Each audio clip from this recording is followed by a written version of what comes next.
ஐயா, என் பேர் மாணிக்கம். எனக்கு இன்னொரு பேர் இருக்கு.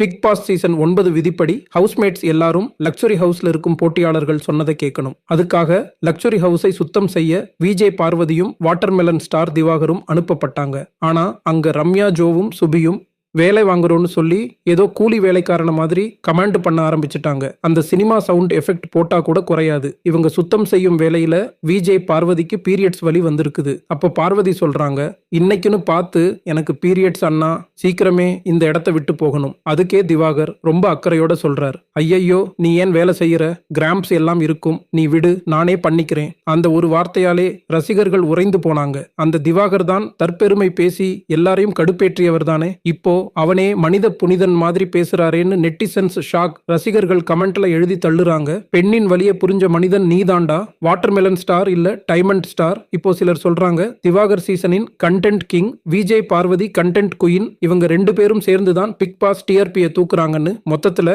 என் வயித்தை பார்த்து பேசாதீங்கன்னு அழுத அதே திவாகர் இப்போ ஒரு பெண்ணின் வைத்த வலியை உணர்ற அளவுக்கு மாறிட்டாரே. இது உண்மையான அக்கறையா அல்ல பிக் பாஸ் வீட்டுக்குள்ள போடப்பட்ட ஒரு மாஸ்டர் பிளானா? இதை பத்தி நீங்க என்ன நினைக்கிறீங்க நண்பர்களே? கமெண்டில் சொல்லுங்க. அடுத்த அப்டேட்ல சந்திப்போம்.